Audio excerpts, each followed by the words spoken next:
নমস্কার। আজ আমরা একটু গভীরে যাব রবীন্দ্রনাথ ঠাকুর আর অক্সফোর্ড ইউনিভার্সিটির মধ্যেকার সম্পর্কের দিকে। একটা বেশ ইন্টারেস্টিং বিষয়। দুটো বেশ ইন্টারেস্টিং ঘটনা আছে যা নিয়ে আমরা কথা বলতে পারি। ঠিক, আমাদের হাতে কিছু ঐতিহাসিক তথ্য আছে। সেগুলো ঘেঁটেই আমরা দেখব এই ঘটনাগুলো কেন এত গুরুত্বপূর্ণ ছিল, মানে শুধু ঠাকুরের জন্য নয়, ভারতের জন্য। তো শুরু করি ১৯৩০ সাল দিয়ে। সে বছর ঠাকুরকে অক্সফোর্ডের ম্যানচেস্টার কলেজে ডাকা হয়েছিল। হ্যাঁ, হিবার্ট লেকচার দেওয়ার জন্য। এটা কিন্তু খুব বড় একটা ব্যাপার ছিল তখন। অনেক সম্মানের, তাই না? বিরাট একাডেমিক সম্মান। ওই লেকচার সিরিজটা দর্শন, ধর্মতত্ত্ব এসব জগতে খুব নাম করা ছিল। অক্সফোর্ড যে তাকে ডাকছে, এতেই বোঝা যায় ওরা ঠাকুরকে শুধু কবি হিসেবে দেখছে না, একজন চিন্তাবিদ, একজন দার্শনিক হিসেবেও দেখছে। একদম একজন বিশ্বমানের চিন্তাবিদ হিসেবে স্বীকৃতি দিচ্ছিল।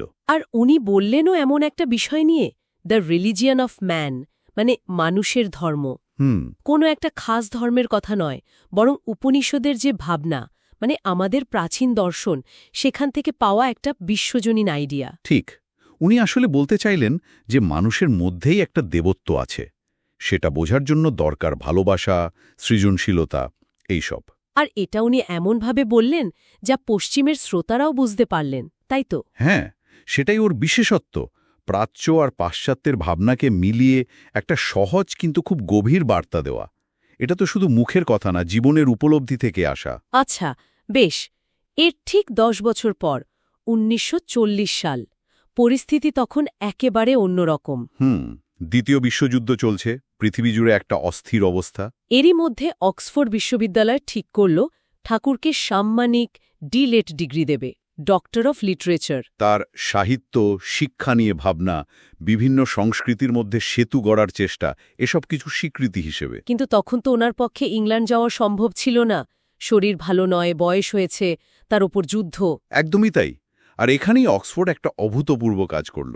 ওরা নিয়ম ভাঙল, নিজেদের ইউনিভার্সিটির বাইরে এসে ডিগ্রি দেওয়ার সিদ্ধান্ত নিল। হ্যাঁ, ভাবা যায় অক্সফোর্ডের মতো প্রতিষ্ঠান, যারা নিজেদের ঐতিহ্য, নিয়মকানুন নিয়ে ভীষণ স্ট্রিক্ট, তারা চলে এলো একেবারে শান্তিনিকেতনে, ঠাকুরের নিজের জায়গায়, বিশ্বভারতীর কেন্দ্রে।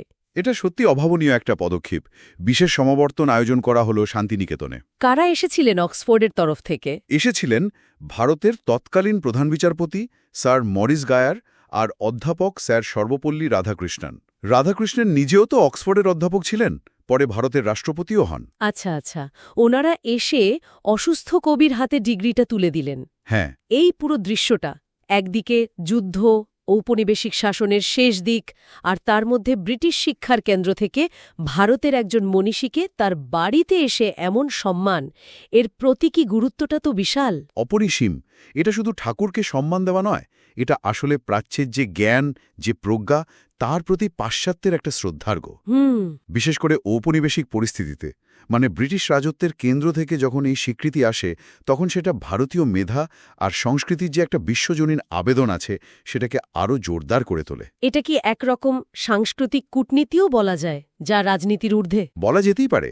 পারস্পরিক শ্রদ্ধাবোধের একটা দারুণ উদাহরণ। যুদ্ধের আবহের মধ্যেও এটা সম্ভব হয়েছিল। তাহলে এই দুটো ঘটনা, মানে ১৯৩০-এর হিবার্ট লেকচার আর ১৯৪০-এর ডিলিট, এগুলোকে একসাথে দেখলে কি দাঁড়ায়? এটা কি শুধুই ব্যক্তিগত সম্মান? না না, তার চেয়ে অনেক বেশি। প্রথমত, বিশ্বের সেরা বিশ্ববিদ্যালয়গুলোর একটা থেকে পাওয়া সর্বোচ্চ পর্যায়ের একাডেমিক স্বীকৃতি। হ্যাঁ, এটা তো আছেই। হ্যাঁ। দ্বিতীয়ত, ঠাকুরের এই উপস্থিতি আর অক্সফোর্ডের এই উদ্যোগ, এটা প্রাচ্য আর পাশ্চাত্যের চিন্তার জগতে একটা ব্রিজ তৈরি করেছিল, একটা আদান প্রদানের রাস্তা খুলে দিয়েছিল, একটা সেতু বন্ধন। হ্যাঁ, ঠিক। আর তৃতীয়ত, যেটা বলছিলাম, এর একটা গভীর প্রতীকী মানে ছিল। বিশেষ করে ১৯৪০-এর ঘটনাটা, যা ভূগোল, যুদ্ধ, সংকট সবকিছুর ঊর্ধ্বে উঠে গিয়েছিল। সত্যি, অক্সফোর্ড আর রবীন্দ্রনাথ ঠাকুরের এই সংযোগের গল্পটা শুধু ইতিহাসের দুটো ঘটনা নয়, এর মধ্যে জ্ঞান, সংস্কৃতি, পারস্পরিক শ্রদ্ধার একটা অন্যরকম আখ্যান লুকিয়ে আছে। এখানে শেষ করার আগে একটা কথা ভাবার জন্য রেখে যাই, কি বলেন? হ্যাঁ, নিশ্চয়ই। এই যে এত বাধা, বিশ্বযুদ্ধ, অসুস্থতা, দূরত্ব, এগুলোকে অগ্রাহ্য করে অক্সফোর্ড সেদিন যে ব্যতিক্রমী কাজটা করল, সেটা আজকের এই এত বিভেদ, এত দূরত্বের পৃথিবীতে দাঁড়িয়ে আমাদের নতুন করে কি মনে করিয়ে দেয়?